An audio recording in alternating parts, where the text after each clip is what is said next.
We speak student. The Hunger Games and Battle Royale a la Shmoop. Our dystopias so far have been lacking in action. Sure, there have been fires, sledding, and one or two sexy games of Scrabble, but there haven't been any action scenes that would make Michael Bay, that director guy, green with envy. Well, we'll fix that this unit with The Hunger Games and Battle Royale. Better don some goggles for this one. In both books, we've got kids battling other kids to the death. Hardcore? Yes. But no one can deny there's any lack of action. Mr. Bay would be proud. And we know his brother E. Of course, in both The Hunger Games and Battle Royale, the kids are forced by their government to be killers. Why can't these horrible governments ever just force people to make donuts and garden all day? It'd be so much nicer. Anyway, in The Hunger Games, the United States has been restructured.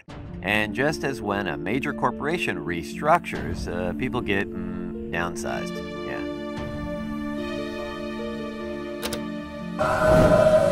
In Suzanne Collins' novel, instead of pink slips, kids across the country are given weapons and filmed as they fight each other to the death. A fun premise for an action story, but not exactly realistic, some might say, we hope. The idea that any society, anywhere, would sponsor such a thing is laughable. Hey, you want to go out back and play Hunger Games for real? We hope. The best dystopic novels are almost always inspired by very real things. I think I've had enough filet for today. Just because they're set in the future doesn't mean they don't reflect contemporary concerns. Sure, we don't have shows where children kill each other, but we do have a reality TV culture that gets more and more voyeuristic by the day. Let's face it, uglier things get higher ratings. We love watching people's lives fall apart. The more spectacularly terrible things go, well, the better. Are we really that far from a return to the real-life Hunger Games of Roman gladiatorial arenas? We have to honestly ask ourselves, if such a show came on TV, would we watch it? Well, Battle Royale takes place on the other side of the Pacific. Over in Japan, entire classes of high school students are selected at random to fight each other to the death for, research purposes. Well, we're not sure what they're working on, but it's probably not a cure for cancer. Maybe they just think it's fun. Blue smoothies are ready. They do have a kooky sense of humor over there sometimes. Anyway, the original novel of Battle Royale by Koshun Takami, the manga series, and the movie that followed were all controversial due to their extreme violence.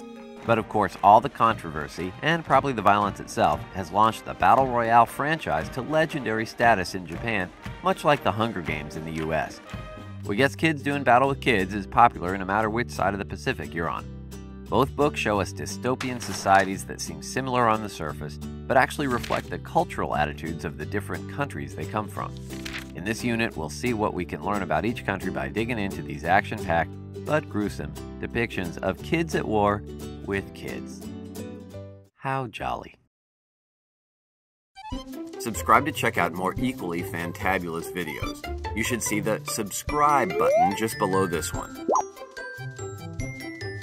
If you're having trouble locating it, we recommend you watch our video, How to Find the Subscribe Button.